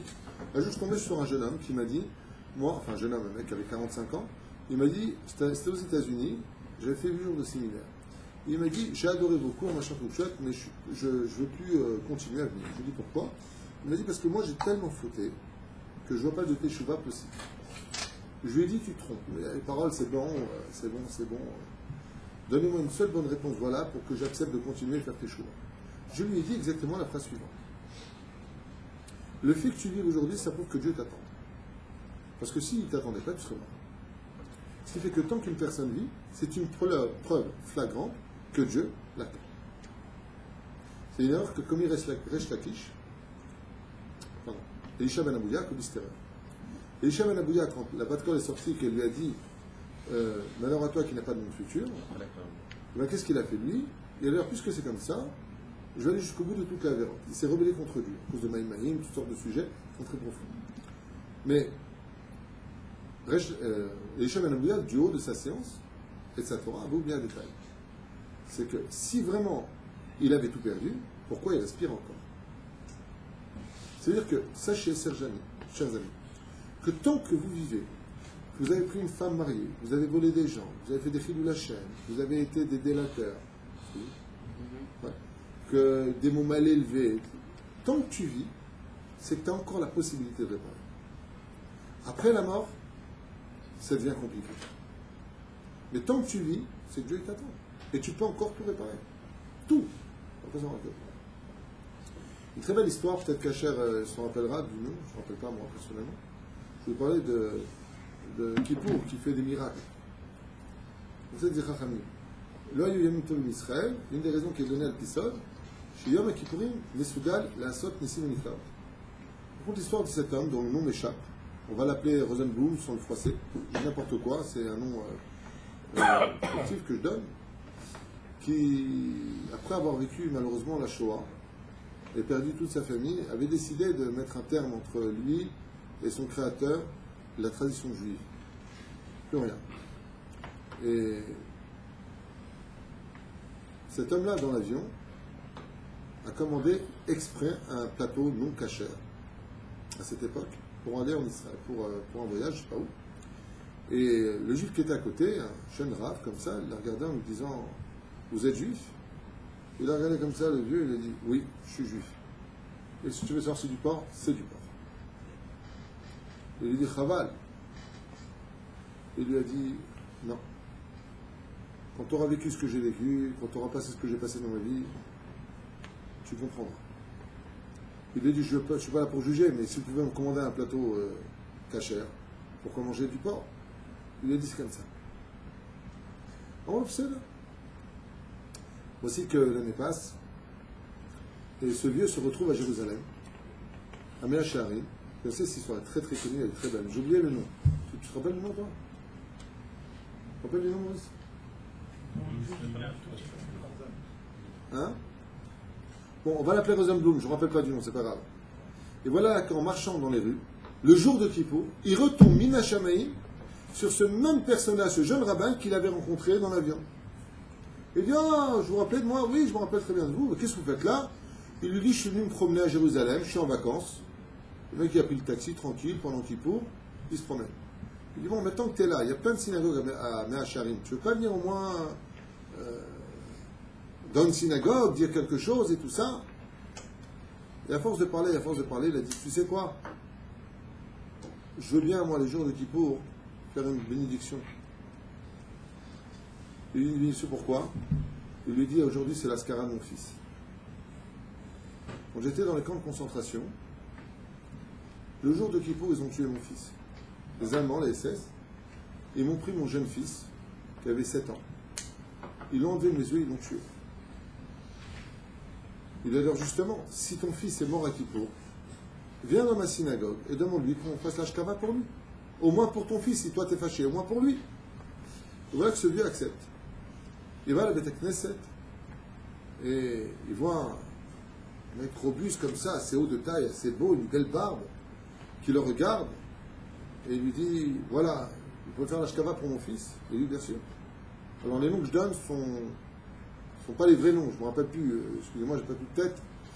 Il lui dit voilà, Merachem al-Kavota, Vechaz Rachem al Yitzhak Rosenblum, Ben Mordechai. Le Chazan, il regarde comme ça, il lui dit Yitzhak Rosenblum, Ben Mordechai.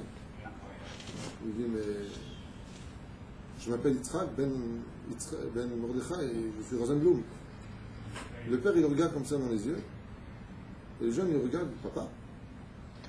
Et à ce moment-là, il devient fou. Il dit mais t'es pas mort dans les camps?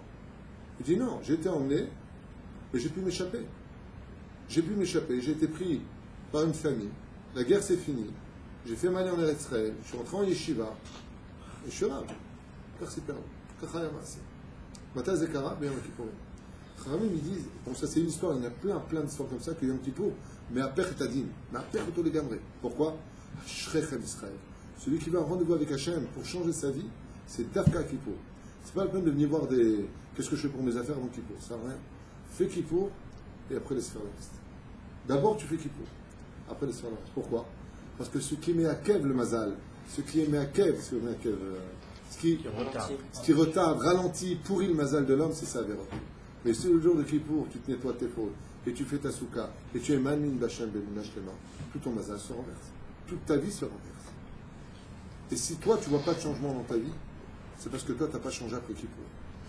Parce que dès que tu reviens à ce que tu étais, tu rebouches une fois de plus ce qui n'allait pas dans ta vie. Il y a d'autres choses, et ce serait trop long d'expliquer, ce sont les fautes entre l'homme et son prochain. Kippour n'a rien à voir avec eux. Et c'est pour ça que je vous conseille vivement, en finissant ce shiur, je voulais vous donner parce que le matin, je ne suis pas là. Donc sur Hachar, tu me remplaces si tu veux. Zrat Hashem. Demain soir, je ne suis pas là non plus.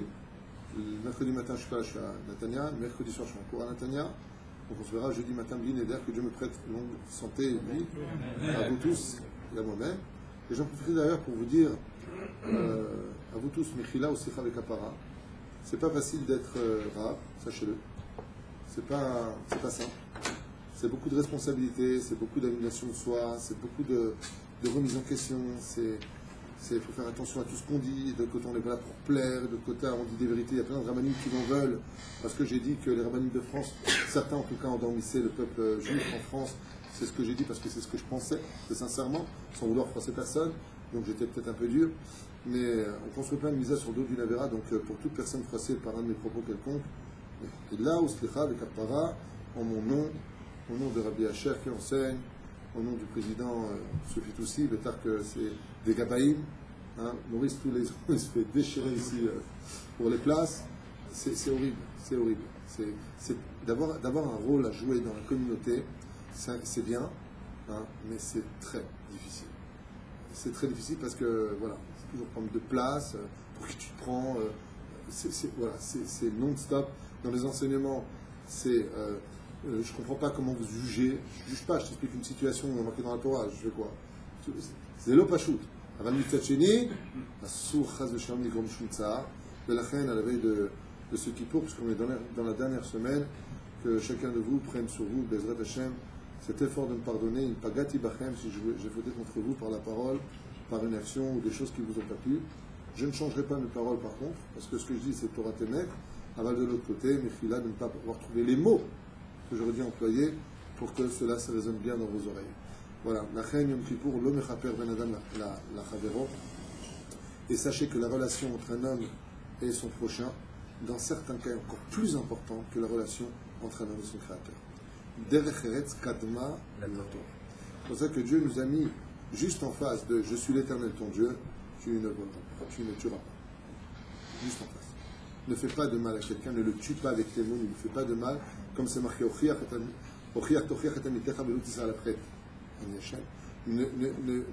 tu reprends ton prochain, tu lui dis des choses, mais ne mets pas d'avérote sur lui.